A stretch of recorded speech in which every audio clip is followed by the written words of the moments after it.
What's up, Simply Fab fam? So today I'm doing a sit down chat video, very raw type of video, and I have done this before on my channel, like about my family, and I opened up about some family issues that I was having at the time, and I do want to do sort of the same video, and I want to open up and just get things off my chest. I want to be raw, uncut, and I want to also be careful of what I say in this video. So I am not hurting people because that's not the intention. But yeah, if you are a family member of mine, this video is for you. So I was born, so basically I feel like I'm like the most hated person in my family, and I'm the one who gets ridiculed the most. I'm the one who is strong enough to take it. And so there's been like so much jealousy and envy projected towards me. And I know so because, I have been through it, and I know, what I've been through, and I know what's been said about me. And that is one of the reasons why I'm making this video. Is because something has been said about me that I would like to, put out there and express myself, how my reaction, if I should say it like that. So basically, I was born, in an unfortunate situation, but situation that I'm still very grateful for, extremely grateful, because if not, I wouldn't be here. But, I was born, I had a teen mom. My mom was 16 years old, so I didn't have, my father there for me. And, is one of the things I've also pretty opened up about on my channel. And so my dad wasn't there for me. I didn't have a dad, and I had a teen mom, but I had grandparents and aunts and uncles, and cousins. I had close cousins that were born, 6 months apart from me, and that was my mom's sister. And so we were very close, and we all at one point migrated to the United States, and our families looked for better lives for us, the children. My family, everyone in my family has worked very hard in this country and has, built a life for themselves and established a life for their children, right? And so, like I said, there's been a lot of things that happened in my family as far as, like my mom getting with my stepfather and the mixture of that. So there's been like several different things. And to basically cut the story short, I was broken apart from my close siblings, my half siblings, my younger sister, who's 10 years younger than me, and my brother. And we were completely broken apart from each other. We were not allowed to speak to each other. I know that sounds crazy, but that's what this is, if we have to be honest here, this is the reality of having narcissist parents, and unpresent parents. When you have emotionally unpresent parents, and you feel and you see the signs that you have a narcissistic parent, then that's exactly what you're dealing with. And if other people don't know, then they don't know, and that's just how it is. So basically, I had shit talked about me, which I feel like it's always been like that regardless, but right now, at this point in time, I do feel more sensitive, and I do feel like that raw emotion feeling, because I recently went through a miscarriage and I had hemorrhaged, and so I almost bled to death. There's not expected redness or bleeding from the side, central drainage, and it's coming to you have a follow-up appointment with the surgery team. You have to call in. I will call in on. And so for me to have gone through what I went through and begged God for my life, because I felt as I was getting weaker, and that is something that is a very scary thing that someone can go through, is to know that you can be on the other side at any point. And I have a son who is 4 years old, so I think it is appalling to me, it is shocking to me that somebody might talk shit about me, knowing that I left my home at 18. I fend for myself. I always provided for myself. No matter what job I had to do, I did cleaning jobs. I have no shame in admitting that. I did cleaning jobs. And I rented a room for myself. And I tried everything to have a normal life away from the toxic family drama, right? And so basically to the point where I was making before, you know, my cousins who came here earlier than me, they were they were between 2 and 3 years old when they came. I came when I was 8 years old, you know, so I know what it's like to be raised by your grandparents, and I know what it's like to, you know, not have that much sometimes. And they were able to come here and experience a more Americanized upbringing. And that's simply the reality. And so I hope this doesn't hurt anyone, but that's just the reality, you know? And for me, I was unfortunate, but I do have cousins. Actually, my cousin in Brazil, she, you know, talked to me and she said, you know, I did feel like, you know, she expressed to me with honesty, like I did feel some type of way because we didn't have pictures of us growing up. And the grandparents, the way they raised you, it's like as if they were closer to you and as if they loved you more. Because when we went to the house after, you know, they had left to the United States, we went to the house and I seen boxes stored and pictures and photos of you. You know, there was mostly photos of you, which, like I said, it was just the situation that we were given and that I was given, you know, to where that's what happened, right? But just people on the outside and your family don't really understand certain things. And so that's how I feel like it was for my cousins. My cousins also felt some resentment towards me from the very beginning because their father would pretty much, you know, be very giving to me. And he was close to me because he was like a father, and he felt that he could position himself as a father figure in my life, and that's what he chose to do. And so there was also a cousin, you know, that admitted that to me at one point, you know, that the dad was giving to me and they kind of felt some type of way. And so that stuff obviously is part of life. All this is normal, but I think it's crazy how these people can still talk shit about me when it's been 12 years since I've been independent. I've never relied on anyone financially. I've never asked anyone for help in any way. My mom can testify for this. And these people still live with mom and dad, which is, like I said, it's understandable.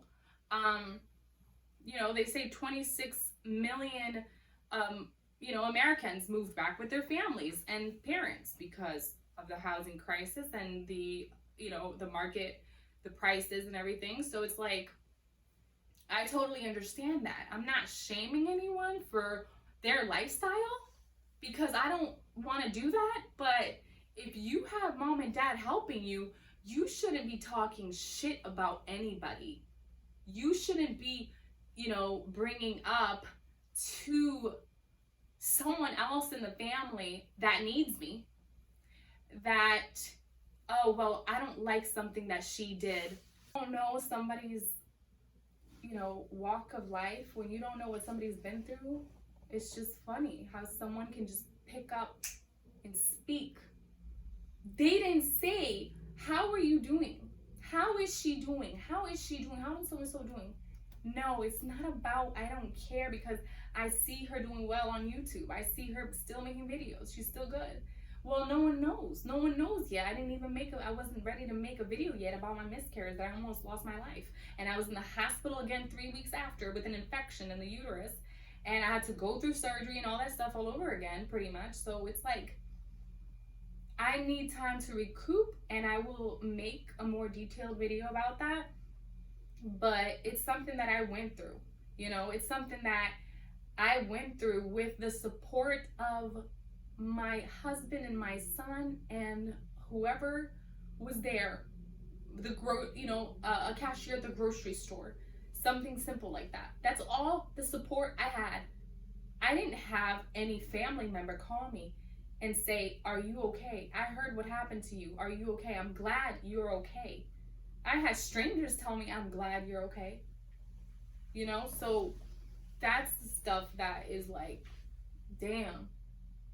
Cousins who I felt like I loved so very much.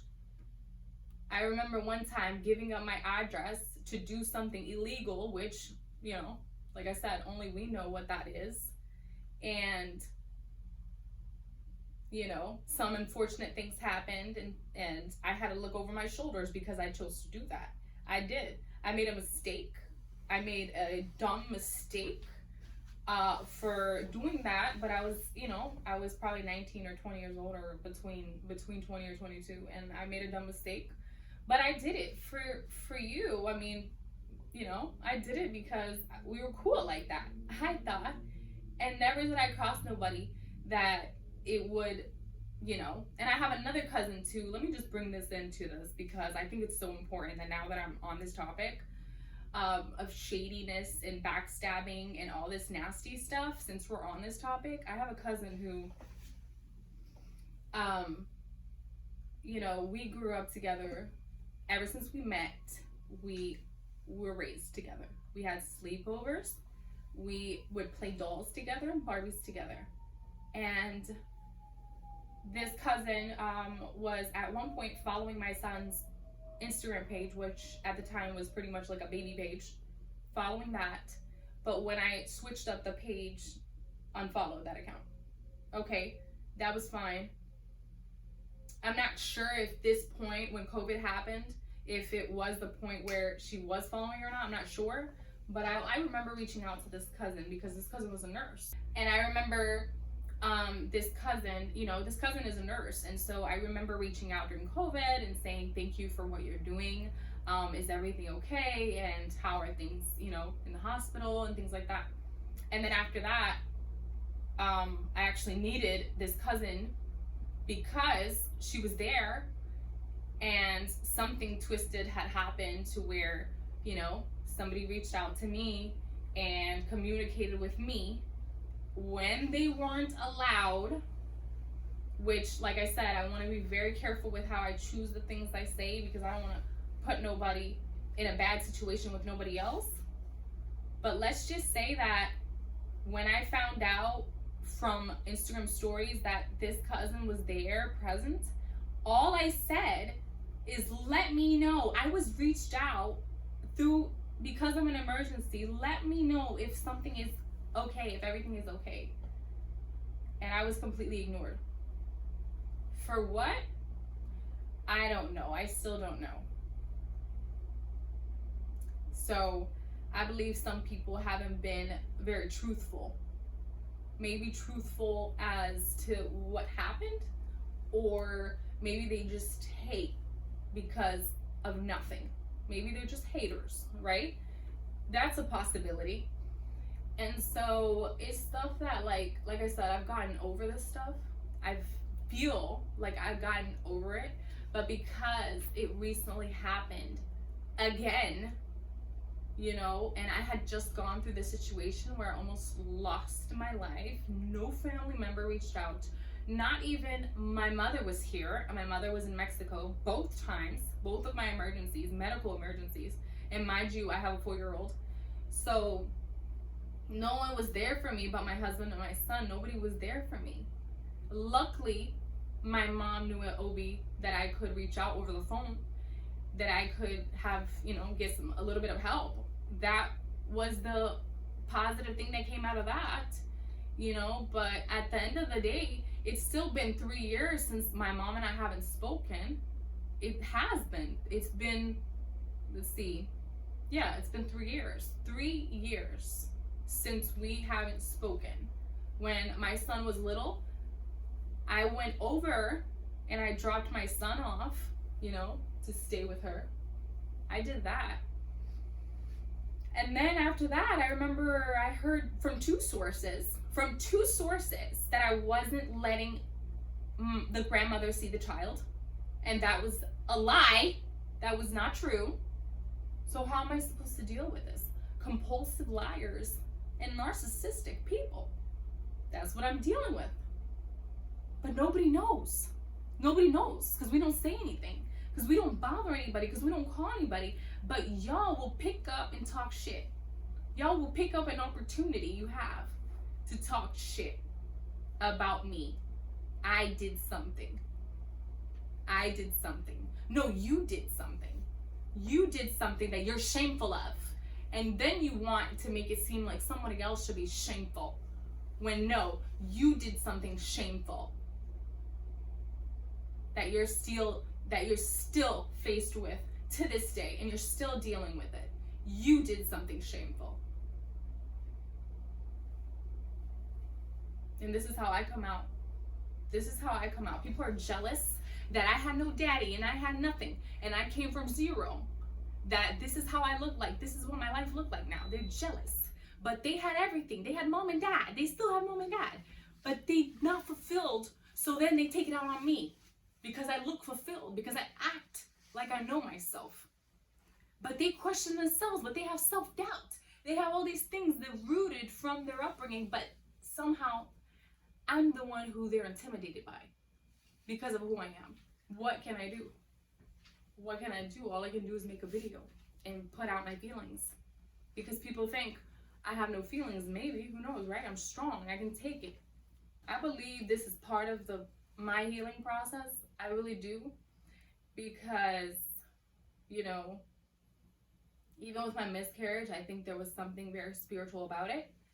And it was something like, doctors say about miscarriage that there's nothing you can do to stop it. The right medical term is spontaneous abortion. So it's just, you know, your uterus lost the connection with the baby. So it's over. And it's crazy because the day that it happened, the day after it happened, I remember finding a hurt butterfly. And we were like, you know, holding it and trying to take care of it. And then I Googled, can they heal? And it was like, no, they're done. And I remember making that connection. It was something that showed up in my life that was the same representation of what had happened to me, you know? So it's things like that that makes me realize that I'm the type of person that always thinks about other people. You know, and I know that when I go through things, somebody else out there is going through worse.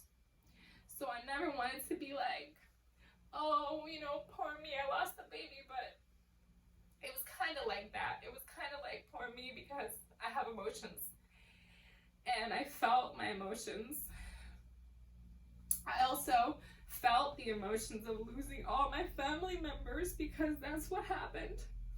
But nobody cares. Nobody cares that I lost all my family members, siblings, mom, dads, uncles, father figures. Nobody cares. I was told, you know, I was told things that were really hard for me to digest. For example, I'm gonna be raw here in this video if I'm allowed. I was told that my grandfather, one of my strongest and closest father figure, you know, took sexually advantage of one of his daughters, one of my mother's sister, and, you know, I had to process that too, you know, and that too messed me up a lot.